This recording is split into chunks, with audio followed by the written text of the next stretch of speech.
There are moments in life when the noise finally fades and what's left feels unbearable. Moments when the world stops asking for your attention and silence steps forward like a mirror. Most of us run from it. We fill the quiet with work, with ambition, with distractions, anything but ourselves. But silence is not empty. It is heavy with truth. This is a story about a man who believed strength meant never stopping, never slowing down, never letting go, until life took everything that kept him busy and left him alone with the one thing he feared most: stillness. This story will show you why healing begins when we stop fighting the quiet, and how purpose is sometimes found not by chasing more, but by finally standing still. In a small, overlooked town, there lived a man named Elias. Elias had learned early how to stay busy. In the small town where streets emptied by sunset and clocks seemed louder than people, movement was his shield. He woke before dawn, not because he loved mornings, but because they gave him a head start on others, on doubt, on himself. His days were measured in tasks completed, boxes checked, goals pursued. If he kept moving, the quiet couldn't catch him. From the outside, his life looked disciplined, admirable even.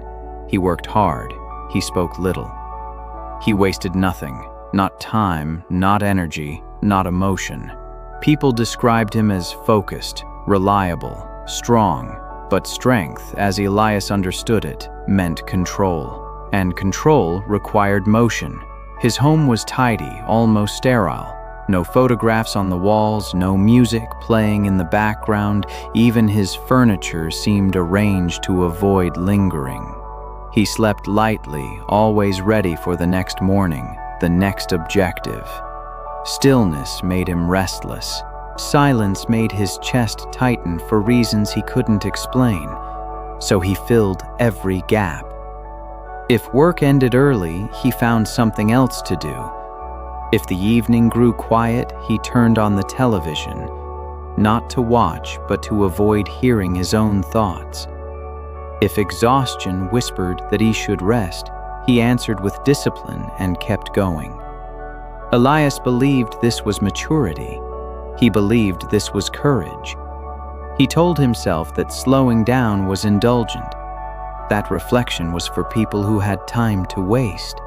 Life in his mind was something you pushed through, head down, jaw set, feelings deferred for later, but later never came. Sometimes, in the rare moments when nothing demanded his attention, something uncomfortable stirred beneath the surface. A weight, a question. A sense that he was always arriving somewhere, but never truly present. Those moments never lasted long. Elias was quick to interrupt them. Silence, after all, was dangerous. Silence invited memories. Silence asked questions. And Elias had learned not to answer questions he couldn't control. He didn't think of himself as afraid. Fear was loud, obvious. What he felt was quieter than that, an unease he couldn't name, a sense that if he stopped moving, something inside him might finally speak. So he ran, not with panic, but with precision, not away from failure, but away from stillness. And in doing so, Elias built a life that looked solid, structured, and strong, while quietly avoiding the one place where real strength is formed, within. What he didn't know yet was this: silence is patient. It does not chase you. It waits. And one day, whether by choice or by force, Elias would have to stop long enough to hear it. For a long time, Elias believed he was moving forward. The proof seemed obvious. His days were full. His calendar never empty. Effort flowed into results, and results into quiet admiration from those around him. In a town where many drifted, Elias stood out as someone going somewhere, even if no one knew exactly where that was. He measured progress in visible ways: longer hours, higher expectations, fewer mistakes. Each improvement felt like confirmation that his way of living was right. Discipline became his language, not the gentle kind that listens to limits, but the rigid kind that tightens when life loosens. He woke earlier, worked harder, demanded more of himself than anyone else ever could. When fatigue arrived, he treated it like a flaw. When doubt surfaced, he drowned it in routine. There was a quiet pride in this, not the loud, boastful kind, but something colder, more controlled. Elias didn't need praise. He needed proof. Proof that effort could outpace uncertainty. Proof that if he stayed disciplined enough, life would reward him with certainty. And for a while, it did. Small victories stacked neatly on top of one another. Tasks completed. Responsibilities increased. People relied on him. They trusted him. They said things like, "You're always so steady," or "I don't know how you do it." Elias smiled politely when they said that. He never told them the truth. He didn't feel steady. He felt held together by motion, by structure, by the belief that stopping would undo everything he had built. Success, he learned, could be just as effective a distraction as failure. The busier he became, the less space there was for reflection, the less room for silence to slip in uninvited. And that felt like relief. Nights passed faster. Weeks blurred together. Time, once something he feared wasting, became something he barely noticed at all. Yet beneath the sense of progress, something subtle began to shift. Moments that should have felt satisfying felt strangely hollow. Achievements landed without weight. Rest felt uncomfortable, almost undeserved. Elias noticed that when things went well, he didn't feel joy, only pressure to maintain momentum, to keep up, to not lose ground. His discipline, once a tool, had quietly become an identity. And identities are fragile things when built on movement alone. There were evenings when he sat alone, surrounded by evidence of effort, and felt an unnameable absence, a sense that life was passing by somewhere just outside his awareness. He brushed those thoughts aside quickly. Reflection, he reminded himself, was inefficient. Still, the thought lingered longer each time. What if progress wasn't the same as purpose? What if movement wasn't the same as meaning? Elias didn't ask those questions out loud. He answered them the only way he knew how, by doing more, pushing harder, running faster. But illusions, no matter how convincing, cannot hold forever. And somewhere ahead, unseen and unannounced, waited a moment that would bring everything to a stop. The collapse did not arrive with warning. There was no dramatic buildup, no clear sign that the ground beneath Elias was weakening. One moment his life moved forward with familiar rhythm, and the next, something essential gave way. Not loudly, not all at once, but enough to change everything. It began with a single failure.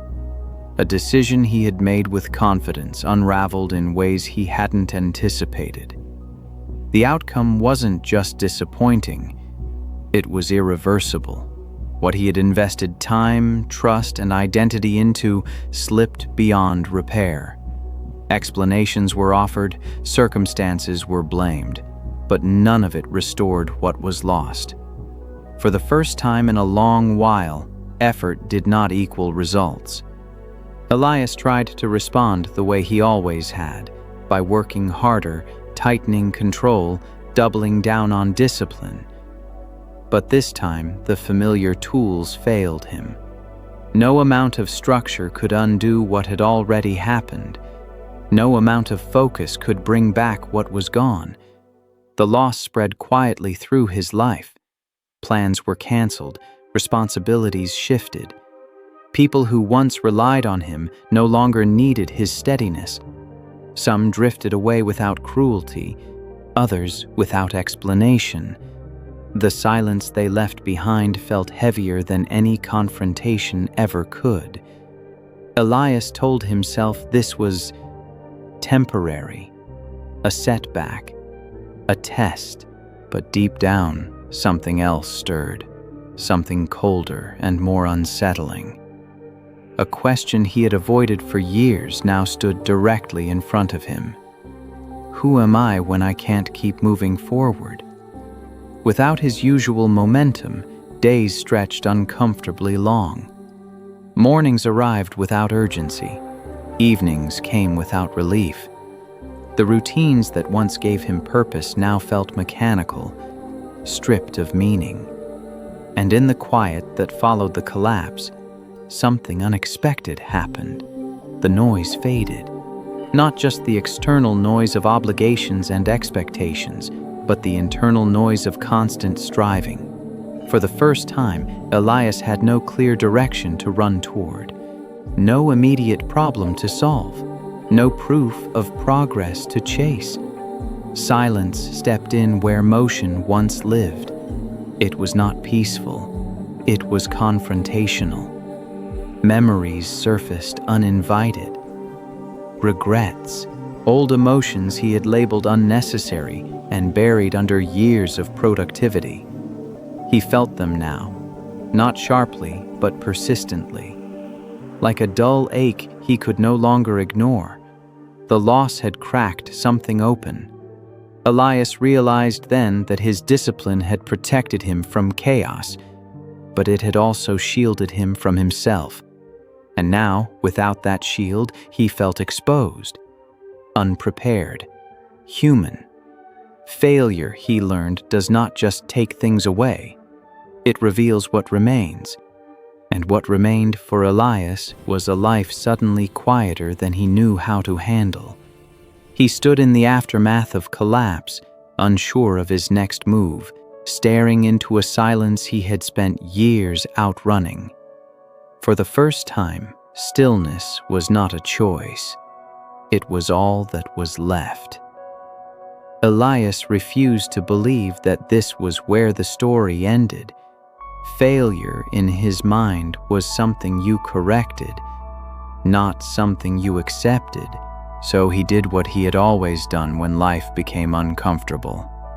He resisted. He clung to the familiar even as it slipped further from his grasp. He rebuilt his routines with obsessive precision, woke at the same early hour, moved through the same motions, forced structure onto days that no longer asked for it. From the outside, it might have looked like resilience. Inside, it was desperation disguised as discipline. Elias replayed the past endlessly, examining every decision for where things had gone wrong. If he could just understand it, if he could just pinpoint the moment of failure, perhaps he could reverse it. Perhaps he could return to the version of himself who knew where he was going. But time does not move backward, and neither does truth. The more he tried to recreate the old rhythm, the louder the silence became. Without the weight of real purpose, his routines felt hollow, like echoes of a life that no longer existed. The effort exhausted him, but rest felt worse. When he stopped moving, the quiet pressed in. It asked questions he didn't want to answer. Why did you need to be busy all the time? What were you avoiding? Who are you without achievement? Elias responded the only way he knew how, by pushing those questions down. He filled his evenings with noise again. Screens, background sounds, anything to drown out the stillness. He told himself he just needed time, that eventually things would feel normal again. But denial is not healing. It is delay. The past tightened its grip. Elias found himself living more in memory than in the present.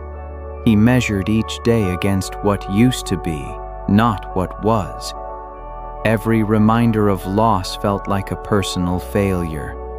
Every quiet moment felt like judgment. Guilt settled in slowly. Not guilt for the collapse itself, but for not preventing it, for not seeing it sooner, for believing discipline alone could protect him from loss. Elias blamed himself in ways no one else ever did. And yet, he never allowed himself to feel that blame fully. He stayed busy enough to keep it blurred. Stillness terrified him because stillness demanded honesty. And honesty threatened the identity he had spent years constructing. So Elias fought the quiet. He treated silence like an opponent to defeat rather than a message to hear. He believed that if he resisted long enough, the discomfort would fade, that the ache would dull, that the questions would lose interest and leave him alone. But silence does not retreat. It waits. And the harder Elias fought it, the more exhausted he became, until one day, without realizing it, he had no strength left to resist. That was when the quiet finally caught up to him. There comes a point when resistance runs out.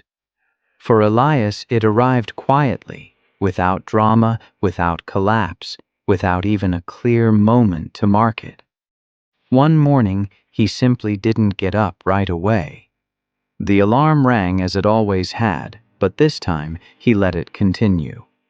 Not out of rebellion, not out of rest, but because he felt no reason to move.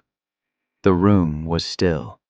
Not the peaceful kind of stillness people write about, but a heavy, airless quiet that pressed against his chest.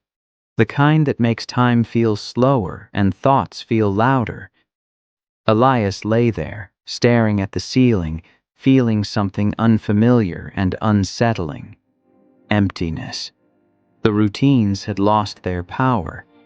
The noise no longer distracted him. Even his efforts to avoid silence felt exhausting. It was as if every path he had used to escape himself had closed at once. Days passed in a muted blur. Elias spoke less, ate without appetite, moved through the world like someone observing life from behind glass. He wasn't overwhelmed by emotion. He was drained of it. Sadness would have felt like relief. At least sadness has shape. This had none. Isolation crept in, not because he pushed others away, but because he no longer knew how to meet them. Conversations felt distant, smiles felt borrowed. People sensed the shift even if they couldn't name it. And Elias, once defined by reliability, now felt like a presence without weight. In the quiet of his evenings, he sat alone, hands resting uselessly in his lap. There was nothing to plan, nothing to fix, nothing to outrun. The silence he had feared for so long now surrounded him completely. And for the first time, he didn't fight it. Not because he accepted it, but because he had nothing left to give. Emptiness has a way of stripping life down to its barest truth. Without motion, without identity, without purpose, Elias confronted a version of himself he had never allowed to exist. A man without answers, without certainty, without control. It frightened him, but beneath the fear something else stirred. A quiet honesty. In the absence of noise, he began to notice how tired he truly was. Not physically, but emotionally. Tired of proving. Tired of running. Tired of pretending that strength meant silence in the wrong places and effort in all the wrong directions. This was the lowest point. Not because something terrible happened, but because nothing happened at all. No progress, no distraction, no escape. Just Elias and the truth of his own emptiness. And yet, emptiness is not the end. It is the space where something new can begin, if we allow ourselves to stay long enough to listen. Elias did not know it yet, but this quiet moment, this hollow pause, was the doorway to change. The encounter did not feel important at first. There was no dramatic setting, no moment of clarity framed by music or light. It happened on an ordinary afternoon, in a place Elias had passed countless times without noticing. A small bench near the edge of town, a stretch of road that led nowhere in particular. Elias sat there out of habit more than intention. Walking had become his only remaining routine, not to arrive anywhere, but to let the hours pass. The day was calm, the air unmoving. Silence settled easily around him.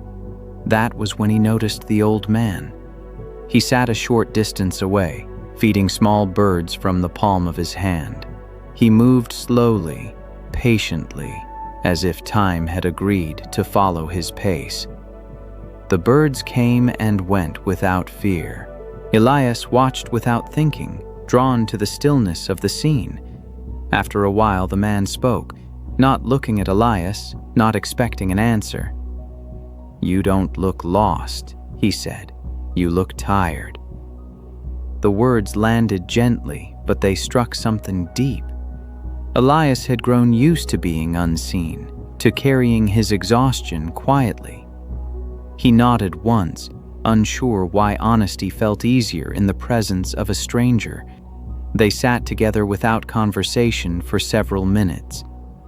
The old man continued feeding the birds. Elias listened to the sound of wings, to the soft rhythm of breath. For once, silence did not feel like pressure. Eventually, Elias asked the question that had followed him for weeks. "What do you do," he said, "when everything stops?" The old man smiled, not with amusement but recognition. "You stop with it," he replied. Elias frowned slightly. The answer felt too simple, too incomplete. "I spent most of my life running," the man continued, as if reading Elias's thoughts. "Thought if I kept moving, I wouldn't feel the weight of things I never healed." He let the birds finish the food in his hand before standing slowly. "But stillness has a way of finding you," he said. "When it does, it isn't there to punish you. It's there to introduce you to yourself." The man brushed crumbs from his palm and looked at Elias fully now. Silence only feels heavy when we carry things we refuse to put down. There was no instruction in his voice, no urgency, just truth, offered without demand. Elias didn't know how long they sat there after that. The man eventually nodded once, as if the conversation had reached its natural end, and walked away down the road, unhurried, unburdened. Left alone, Elias remained on the bench. The words echoed, not loudly, but persistently. Put things down. For years, Elias had believed strength meant holding everything together, carrying more, enduring longer. But what if strength also meant knowing when to release? The silence around him felt different now. Not empty, not threatening, just open. And for the first time since everything had collapsed, Elias did not feel the urge to run. Elias did not change all at once. There was no sudden clarity, no moment where everything made sense. What he carried home from that quiet encounter was not motivation, but permission. The permission to stop forcing himself forward. So he began with something unfamiliar. He stayed. When the evenings grew quiet, he resisted the instinct to fill them. No television humming in the background, no tasks invented to occupy his hands. He sat with the stillness even when it felt uncomfortable, even when it revealed thoughts he had long avoided. At first, the silence was restless. His mind reached for movement the way a body reaches for balance after a stumble. Old habits surfaced, urges to plan, to fix, to improve. Elias noticed them without acting. That alone felt like discipline of a different kind. This new discipline required patience. Instead of demanding progress, he allowed himself time. Time to feel the weight of what he had lost. Time to grieve the version of himself he could no longer return to. Time to admit that exhaustion had been speaking to him for years, and he had ignored it. Letting go did not mean forgetting. It meant loosening his grip. Elias began to recognize how tightly he had held on to expectations of success, of identity, of control. He had carried them like armor, believing they protected him. In truth, they had kept him from healing. Each day he practiced release in small ways. He stopped replaying old decisions, stopped measuring himself against who he used to be, stopped rushing the quiet. The silence slowly softened. In its place, something gentler appeared, a sense of presence. Elias noticed the way light moved across the room in the afternoon, the sound of his own breathing when he slowed down, the relief of not needing to be anywhere else. Peace did not arrive suddenly. It grew, and with it, a new understanding of strength emerged. Strength was not constant motion. It was the courage to remain still when everything inside you wanted to run. There were moments when the old discomfort returned, when the quiet felt heavy again. But now, Elias did not treat it as an enemy. He listened. Often, it carried simple messages: rest, honesty, patience. Healing, he learned, is not loud. It does not announce itself with breakthroughs or victories. It shows up quietly in the spaces where resistance used to live. Elias had not fixed his life. He had not regained what was lost, but he had found something he had never possessed before: a relationship with stillness that did not feel like surrender. It felt like trust. And that trust, fragile as it was, marked the beginning of rebirth. Growth rarely moves in a straight line. Just when Elias began to feel grounded in stillness, the old impulses returned. Quiet at first, then insistent.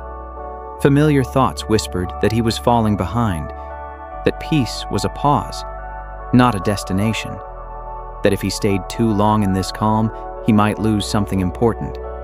Old habits do not disappear. They wait. Opportunities arose, offers that promised motion, recognition, and the return of a faster pace. People noticed his absence from the noise and invited him back into it. The invitations were not unkind. They were tempting because they felt familiar. For a moment, Elias wavered. The idea of momentum stirred something restless inside him. Discipline, as he had once known it, called him back. The urge to prove, to himself most of all, that he was still capable, still strong. But something had changed. Before, Elias would have said yes without hesitation. Movement had been his refuge. Now he paused. He listened, not to fear, but to his body, his breath, the quiet understanding forming within him. He realized that the struggle had shifted. This was no longer about surviving loss. It was about choosing consistency over escape. Elias tested himself in smaller ways.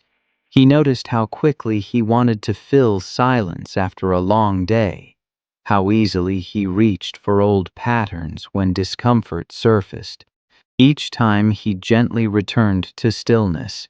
Not perfectly, not always successfully, but intentionally. Discipline, he discovered, could be compassionate. It was no longer about control. It was about care. Some days were harder than others. On difficult evenings, the quiet felt heavier again. Doubt crept in. Progress felt invisible. There were no external markers to reassure him that he was moving forward. That was the test. To continue without applause. To trust growth he could not measure. To remain present even when nothing exciting happened. Elias learned to sit with uncertainty without trying to resolve it. He learned that peace was not the absence of struggle, but the willingness to meet it without panic. Old habits lost their power not because he defeated them, but because he stopped obeying them. Strength revealed itself slowly, in moments no one else saw, in the decision to rest instead of push, in the choice to listen instead of react, in the patience to let healing unfold at its own pace. The silence no longer threatened to swallow him. It held him. And in that holding, Elias found something steady.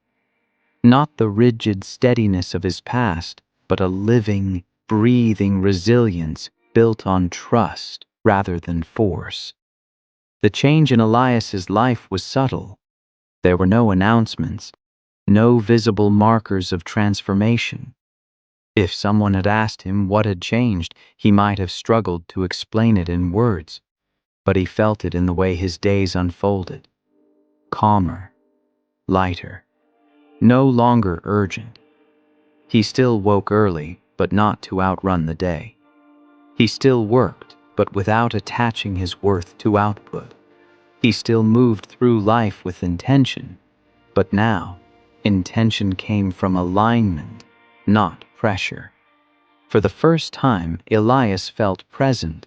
Moments no longer slipped past him unnoticed.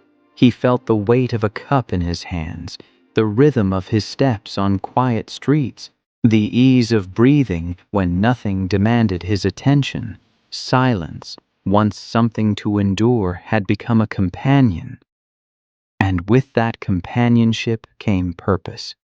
Not the kind that announces itself loudly or seeks recognition, but a quiet sense of rightness. Elias no longer asked where he was going next. He focused on where he was now. Meaning emerged naturally from care, from attention, from honesty. People noticed a difference, though few could name it. "You seem lighter," someone said once. "You're different," said another. Elias smiled, not because he felt changed, but because he felt whole. He no longer needed to explain himself. He no longer needed validation to confirm his path. Peace, he discovered, does not ask to be seen. It simply exists, steady and sufficient. The silence around him felt full, not with answers, but with acceptance. Elias understood now that stillness had not taken anything from him. It had given him back his life, piece by piece. The parts he had overlooked while chasing motion, the parts that could only be heard when everything else fell quiet. He had stopped running, and in doing so, he had arrived. There were challenges still, uncertainties that came with living honestly, but they no longer frightened him. He trusted his ability to meet them without losing himself. Transformation, Elias learned, is not about becoming someone new. It is about remembering who you were before you learned to run from yourself.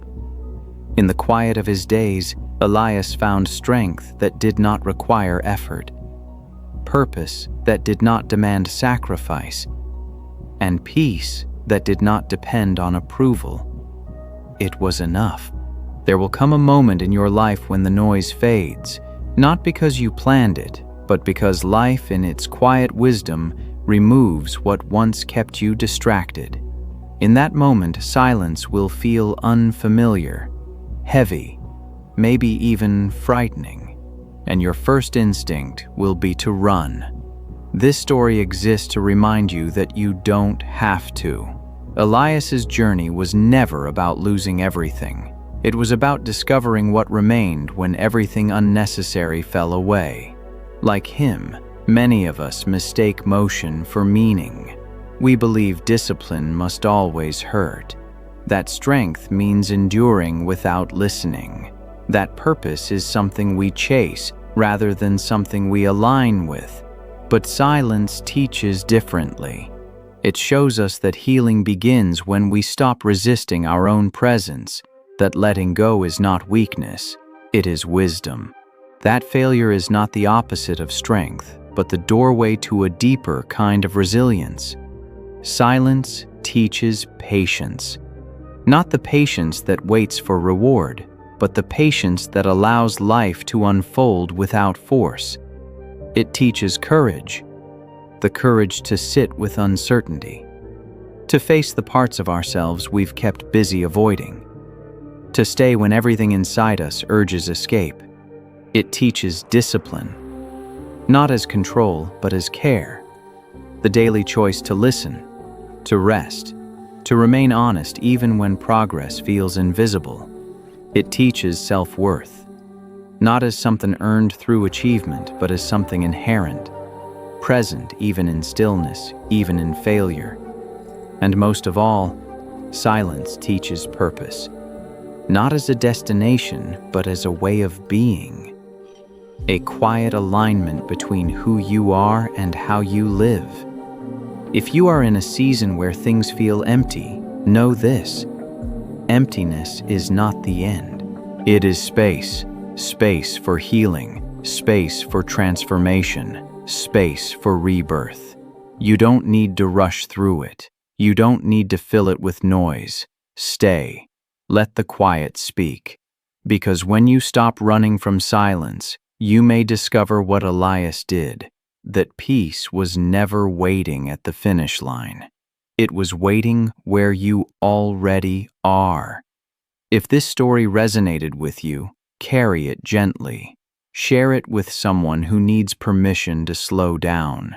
And if you want more stories like this, calm, reflective, and deeply human, stay with us. The journey continues.